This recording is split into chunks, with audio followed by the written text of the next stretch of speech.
Eric, qu'est-ce qu'il y a? Pourquoi tu es seul ici? Vous avez déjà fini les cours, et tu devrais être à la maison. Qu'est-ce qu'il y a? Non, rien, prof. Comment rien? Tout va bien, Eric? Si ça va bien, prof. Non, non, ça se voit qu'il y a quelque chose qui ne va pas. C'est à cause des études? Aujourd'hui encore, tu as été chez le directeur? Oui. Et pourquoi? L'enseignant de français m'a attrapé quand je copiais le devoir en classe. Et c'est pour ça que tu as été chez le directeur? Mais non, parce que je lui ai répondu mal aussi. Et maintenant le directeur veut parler à mes parents. Et là cette fois-ci, je suis grillé, je serai renvoyé.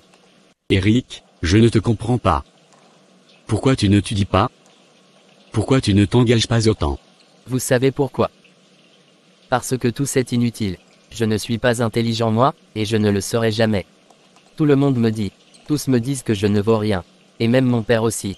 Et là je commence à le croire maintenant. Certainement si toi-même aussi tu le penses comme ça, alors ça sera difficile de convaincre les autres de penser le contraire de toi. Eric, au contraire, moi je pense que tu vaux mieux que ça. Mais non, vous ne savez rien de tout ça, vous ne nous enseignez que la gymnastique. Et tu penses que pour ça, mon point de vue n'a pas de valeur? Non, ce n'est pas ce que je veux dire.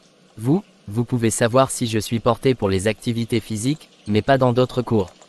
Non, non, Eric, tu te trompes. Faire mon travail ne signifie pas seulement enseigner la gymnastique, mais de connaître et reconnaître les aptitudes de mes élèves. Et moi alors, quelles sont mes aptitudes? Alors, toi Eric, tu es intelligent, dynamique et un homme de caractère.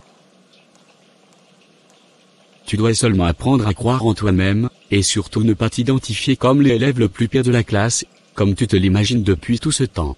Eric, retiens que, en croyant en toi-même, tu peux obtenir tout ce que tu veux. Et moi qu'est-ce que je veux? Je ne le sais pas moi. Toi, dis-le-moi.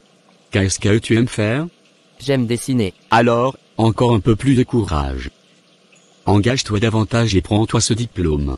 Dessine habituellement, et trouve-toi, toi-même dans tes dessins, poursuis ta passion avec détermination, et tu verras que c'est ça justement qui te met sur la voie juste. Ah, vous parlez comme si c'est simple.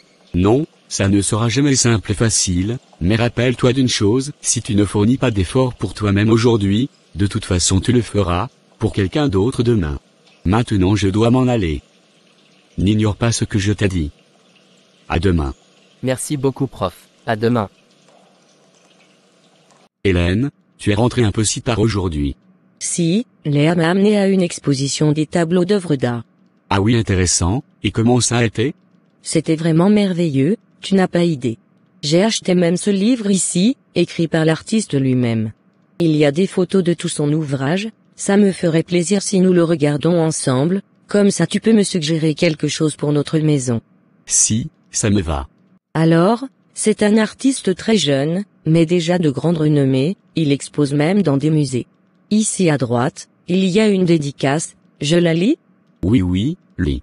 Alors il est écrit ceci, ce livre, et cette exposition, sont dédiés à un homme spécial, le premier à croire en moi, le premier qui m'a fait comprendre, combien il est important de chercher, et de suivre sa propre passion avec détermination et courage.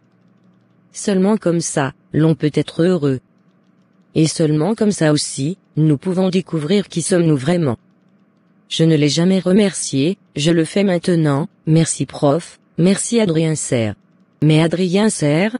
Continue de lire d'abord.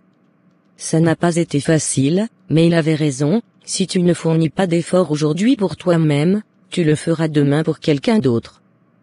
Finalement j'y suis arrivé. Lui c'est un grand enseignant. Avec un immense remerciement. Eric. Ah, cette dédicace est pour toi? Ah oui, je crois que si.